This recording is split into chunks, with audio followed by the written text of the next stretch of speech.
everyone, it's Teresa Green from Slow Paths Wellness, and today I want to talk about gut health. Now, I've been talking about gut health for probably about 20 years.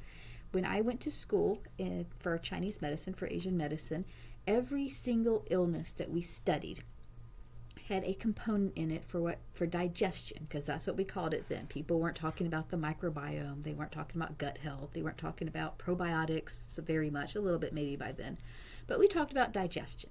We talked about digestion, and we talked about stress management. And I can remember when we would put my teacher, we still had a chalkboard back then, and he'd put things up on the board, and he would put down everything. We'd talk about allergies. We would talk about traumatic injury, like being hit by a truck or something. We'd talk about heart failure. We would talk about depression. We would talk about ulcerative colitis. We talk about rheumatoid arthritis, and every single one of them, the two first most important parts of what we call the etiology, what caused that to happen, or what contributed to its severity, were digestion and stress, and how your body handled stress. And sometimes explaining that to patients was a little confusing, because they would say, my problem is I'm depressed. What does it matter what I eat? That doesn't make any sense to me. Of course I'm not handling stress well. I'm depressed.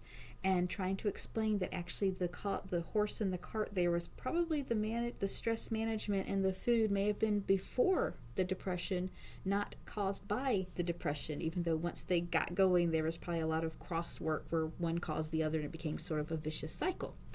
Nowadays, that doesn't sound nearly as odd to most people because of the changes in the understanding that modern medicine has about gut health.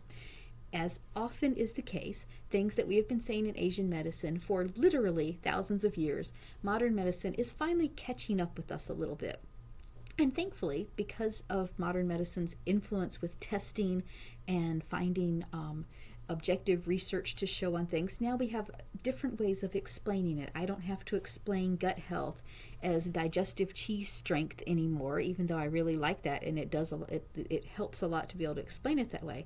I can talk about healthy bacteria versus unhealthy bacteria, and I can talk about how they are fed and how they're managed, and we'll get to that a little more as I go through. But first, let me tell you some of the different illnesses that they now either know for sure or highly suspect are affected by your gut health. And if I listed every single one, it would be a very long list, because basically we now know that just about everything is affected by your gut health.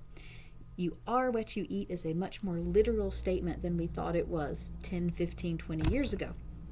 So the ones that I know off the top of my head, I did do a little bit of research here, but things that I've been reading about for years. We know for sure, obviously, digestive things like ulcerative colitis, like Crohn's disease, things like constipation, things like irritable bowel syndrome, different kinds of problems in just things not digesting quickly enough. All of those things have a gut bacteria component. Also, neurological things. They now have found Parkinson's disease has a gut bacteria component. There's lots of strong evidence for MS having a bacterial component. People have found at least theoretical links and possibly also research links. I don't know, again, I haven't looked at that particular thing recently enough to give you a firm thing on it, but for rheumatoid arthritis, for lupus, for osteoarthritis, for fibromyalgia, there's definitely been a lot of talk and research and case studies for that.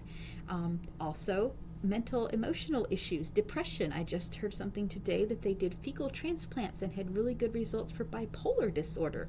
And when a fecal transplant works, at least the primary theory we have of why that works is because you are getting healthy bacteria into your gut that weren't there before. They've even done studies showing that alcohol dependence can be changed using fecal transplants, which means that when your gut bacteria are healthy, you don't crave alcohol the same way. And the interesting thing about that particular bit of research is, first they discovered that by putting the feces of alcoholic humans into mice intestines, that the mice who had never had any problem with alcohol, had never been exposed to alcohol before, suddenly started craving alcohol. And so then they tried the reverse, where they would give healthy fecal transplants to people who had alcoholism, and they found that it made a tremendous difference in their cravings for alcohol, and made it much easier for them to stop being alcoholics. So let's see. So those are these I went through. I got as far as mental, emotional things. So heart disease. There's a huge bit of theoretical and other research showing that the inflammation that causes problems with heart disease is related to your gut bacteria, along with other factors with diet, but that's a big part of it. Colon cancer. So some cancers, colon cancer definitely. Breast cancer, I know I've read about for sure, and it would make sense. Liver and pancreatic cancer, all of the cancers, because they are very, very related to inflammation. Almost universally, inflammation is one of the risk factors for cancer. Having higher inflammation markers are one of the things that you look at and say, that could mean there's cancer that's going to be a risk later on down the road. And inflammatory markers are greatly influenced, and we believe caused by, the gut bacteria not being healthy. So let's say quick history, because it helps to know how to get better gut bacteria, to understand how modern medicine has looked at gut health over the past, say, 20 years or so.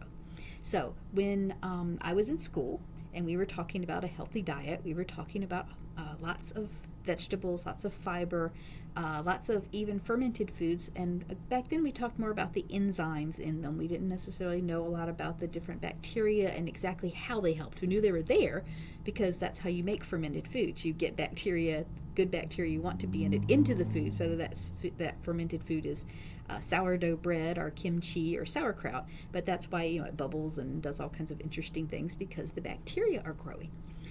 So we knew the bacteria were there, but we kind of said that it was the enzymes that they made that were more of the health benefit of it. But we liked fermented foods. That has a long, long history in Asian medicine of being healthy. Then people discovered the bacteria, so knew about the idea that bacteria can be good or can be bad, because for years and years in modern medicine is basically bacteria bad. Let's take an antibiotic and kill it because it causes disease.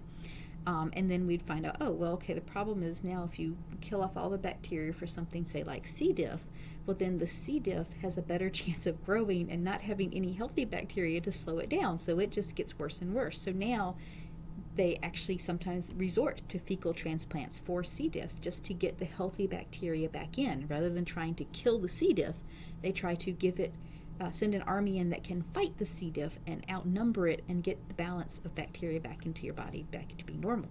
So we went from ancient medicine saying eat fermented foods without being able to give you a really big breakdown of what causes the benefit for fermented foods, to modern medicine saying let's kill bacteria because they're bad, to modern medicine saying seems like there's some good bacteria out there too, so let's call those probiotics instead of antibiotics. They're things that promote good biotic health, and let's give those to people in little pills.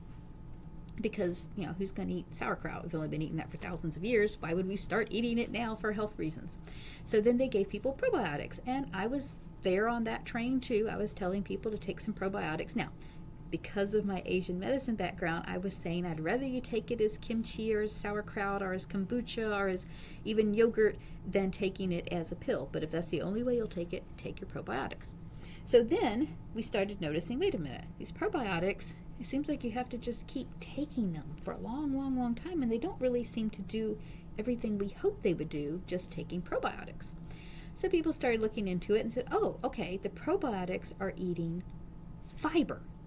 So without fiber, you're basically sending these little bacteria guys into a place they can't live. Because if you're eating a low fiber diet, you're not eating anything they can eat. And the fiber, the bacteria that are the ones we at least know about the most about right now, are down in your lower intestines, in your large intestine, in your colon.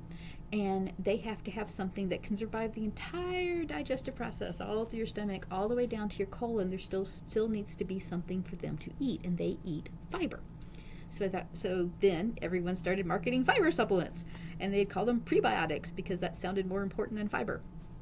So then research continued, and they found out, wait a minute, the bacteria actually don't eat these processed supplemental fibers very well because they can't ferment them. They don't ferment properly. They don't develop the kinds of things that the bacteria need to eat, which means we got back to the original thousands of years old idea of let's eat fermented foods, or even better, just eat healthy foods full of fiber.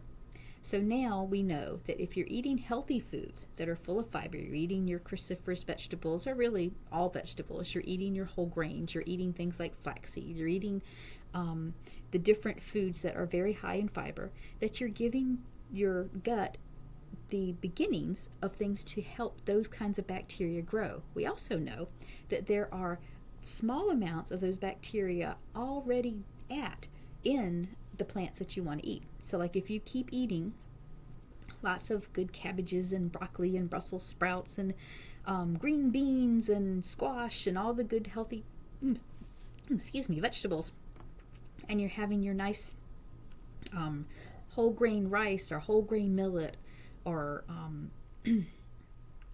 quinoa, any of the good whole grains in there, you're giving your body what it needs for the right bacteria to grow and thrive. So even without any probiotics, any pills at all, or maybe even any fermented foods, your body can take the little teeny tiny bits of the good bacteria that are in those foods that you're eating, and it can turn that into what you need. Which is why if you are eating fermented foods, you want to eat the ones that are actually still bubbly and still doing their thing. So if you're buying sauerkraut or kimchi and it's not in the refrigerated aisle, or it's not somewhere in a cooler at a farmer's market where if you open it up it kind of sizzles a little bit, then you're not getting those probiotics because they've all been killed. They've been pasteurized so that everything's dead in there, so you don't want that either.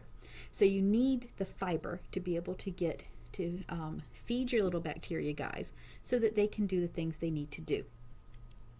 So we went back full circle from let's kill all the bacteria to let's artificially shove the bacteria into capsules and send it off, to let's give them the things that they need to eat out of a bottle or jar that we can market and charge $50 for, to just eat your vegetables. Eat your vegetables, eat your whole grains. So now the exciting thing that we have found is we got all the way down to where we realized that the bacteria you need to give them a home that they can live in with the good healthy bacteria, good healthy prebiotics for them to eat, the form of fiber. Well, now we know that part of the reason that these things have been helping all this time, we didn't know exactly why before. We had lots of suspicions, but didn't know exactly why. But recently, and I don't know, maybe the past 3 or 4 years, I came upon it in the past couple of years, but in the past few years, we found out that what happens is when those little bacteria eat the fiber, and they're the healthy bacteria, because the bacteria that aren't healthy, they prefer sugar, alcohol, meat. They prefer like processed foods, processed meats, and they cause all kinds of inflammatory chemicals that increase pain, increase swelling, increase like autoimmune things that happen where your body just kind of turns on itself, diminish the immune system function. So those are the ones that you don't want, that they're not helping you. But when you have lots of the good healthy fiber, the good healthy bacteria, when they eat all that fiber, what they make as a result of that are short-chain fatty acids and other anti-inflammatory chemicals. And it's those chemicals that are kind of the whole point of the show. At least that's the current knowledge, until we learn even more about what they do. And so as you're eating these healthy foods, you're doing all kinds of good things, because fiber, in addition to this nice cool new stuff we know, still does the old stuff that we knew about helping to trap toxins, helping to form stools so that your food moves through your stomach properly, helps to also help blood sugar balance because it slows down the digestion of sugars and starches so that you're able to use them more effectively, and you don't get those insulin spikes that can eventually lead to type 2 diabetes. But in addition to that, it also gives your little bacteria foods that can make anti-inflammatory chemicals. And those are the things that are suspected to be the primary reason that gut bacteria help with so many different diseases, because we all know now that inflammation is a major, major, major part of just about literally every single disease, even right back to my old friend illness of being hit by a truck, where I couldn't understand why food would affect that.